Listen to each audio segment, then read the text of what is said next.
ರಾಜ್ಯದಲ್ಲಿ ಲಕ್ಷಾಂತರ ಕೋಟಿ ರೂಪಾಯಿ ಹಣ ಆ ಬಡ ಜನರಿಗೆ ಹೋಗಿದೆ. ನಮ್ಮ ಉದ್ದೇಶ ಅವರ ಆರ್ಥಿಕ ಮಟ್ಟವನ್ನು, ಜೀವನದ ಮಟ್ಟವನ್ನು ಹೆಚ್ಚು ಮಾಡಬೇಕು ಅನ್ನುವಂಥ ಉದ್ದೇಶ ಯಶಸ್ವಿಯಾಗಿದೆ, ಆಗ್ತಾ ಇದೆ. ಅದರಿಂದ ನಾವು ಯಾವುದೇ ಕಾರಣಕ್ಕೂ ಅದನ್ನು ನಿಲ್ಲಿಸೋದಕ್ಕೆ ಹೋಗೋದಿಲ್ಲ. ಅಲ್ಲಲ್ಲೇ ಒಬ್ಬೊಬ್ಬರು ಒಂದೊಂದು ಹೇಳಿಕೆಗಳನ್ನು ವಿರೋಧ ಪಕ್ಷದವ್ರು ಕೊಡ್ಬೋದು ಅಥವಾ ಬೇರೆ ಜನನೂ ಕೊಡ್ಬೋದು, ಆದರೆ ನಾವು ಕಾರ್ಯಕ್ರಮವನ್ನು ನಿಲ್ಲಿಸೋದಿಲ್ಲ. ಅದರಿಂದ ಇವತ್ತು ತುಮಕೂರಿನಲ್ಲಿ ಮಾನ್ಯ ರೇವಣ್ಣ ಅವರು, ಈ ಅನುಷ್ಠಾನ ಸಮಿತಿಯ ಅಧ್ಯಕ್ಷರು, ಇವತ್ತು ಭಾಗವಹಿಸಿದ್ದಾರೆ. ಇಲ್ಲಿ ವರ್ಕ್ಶಾಪ್ ಮಾಡಿದ್ದೇವೆ. 5,000ಕ್ಕೂ ಹೆಚ್ಚು ಫಲಾನುಭವಿಗಳು ಇಲ್ಲಿ ಬಂದಿದ್ದಾರೆ.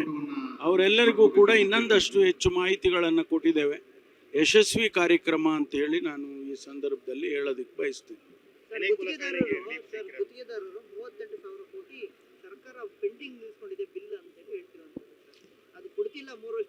ನೋಡಿ, ಹಂತ ಹಂತವಾಗಿ ನಾವು ಕೊಟ್ಕೊಂಡು ಬರ್ತಾ ಇದ್ದೀವಿ.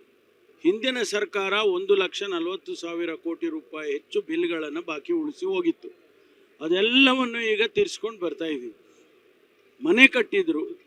ಮನೆ ಕಟ್ಟಿದ್ದವರಿಗೆ ಹಣ ಕೊಡಲಿಲ್ಲ, ಫಲಾನುಭವಿಗಳಿಗೆ ಹಣ ಕೊಡಲಿಲ್ಲ. ಅದೆಲ್ಲ ನಾವು ಹಂತ ಹಂತವಾಗಿ ಈಗ ಕೊಟ್ಕೊಂಡು ಬರ್ತಾ ಇದ್ದೀವಿ. ಈಗ ಒಂದು ಹಂತಕ್ಕೆ ಬಂದಿದೆ. ಇನ್ನು ಉಳಿಕೆ ಹಣವನ್ನು ಕೂಡ ಕೊಡ್ತೇವೆ. ಅಲ್ಲ, ಅವರು ಕೊಡ್ತಾರೆ ಪಾಪ. ಅವರಿಗೆ ಸಾಲ ಮತ್ತೊಂದು ತಗೊಂಡು ಬಂದು ಅವರು ಕೆಲಸ ಮಾಡಿರ್ತಾರೆ. ಅವ್ರ ಕಷ್ಟ ನಮ್ಗೆ ಅರ್ಥ ಆಗುತ್ತೆ. ನಾವು ಅದನ್ನು ಕೊಡ್ತಕ್ಕಂಥ ವ್ಯವಸ್ಥೆಯನ್ನು ಮಾಡ್ತೇವೆ. ಎಲ್ಲ ಮಾತಾಡ್ತಾರೆ, ಮುಖ್ಯಮಂತ್ರಿಗಳು ಈಗಾಗಲೇ ಮಾತಾಡಿದ್ದಾರೆ.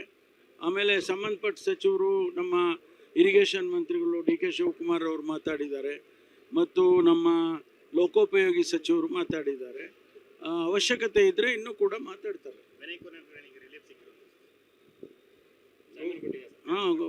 ಕಾನೂನಿನ ಚೌಕಟ್ಟಿನಲ್ಲಿ ತೀರ್ಮಾನಗಳನ್ನು ನಾವು ಸ್ವಾಗತ ಮಾಡ್ತೇವೆ. ಯಾಕೆಂದರೆ ಅವರಿಗೆ ಕಾನೂನಿನಲ್ಲಿ ಏನು ಅವಕಾಶ ಇದೆಯೋ ಅದನ್ನು ಕಾನೂನು ಮಾಡಿಕೊಟ್ಟಿದೆ. ಅಲ್ಲಪ್ಪ, ಯಾರ್ದೋ ಒಬ್ಬ ಶಾಸಕರದ್ದು ಬರ್ತ್ಡೇ ಮಾಡ್ಕೊಂಡಿದ್ದಾರೆ. ಅದಕ್ಕೇನು ದೊಡ್ಡ ಇಂಥ ಬರ್ತ್ಡೇಗಳು ಇಂಥ ಹೆಚ್ಚು ಜನ ಸೇರಿರೋದನ್ನ ಹೊಸದಾಗಿ ನೋಡ್ತಾ ಇದ್ದೀರಾ? ಇಲ್ಲ, ಬಾಲಕೃಷ್ಣ ಅವರು ಒಬ್ಬೊಬ್ಬರನ್ನ ನೋಡಿ, ಒಬ್ಬೊಬ್ಬರ ಅಭಿಪ್ರಾಯಗಳು. ಈಗ ನಾನೊಂದು ಹೇಳಿಕೆ ಕೊಟ್ಟರೆ ನಂದ ತೀರ್ಮಾನ?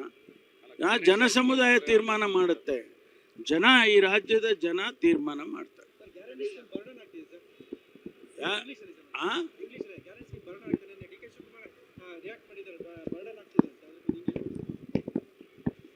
I am not aware of what context he has made that statement, but I am certainly sure that as a president of the Congress party, he encourages this and he also agrees to continue this program. There is no confusion about it. ನಾನು ಯಾಕೆ ಬೇಜಾರಿ? No, I have not come out of the cabinet, for whatever reasons. It is not true.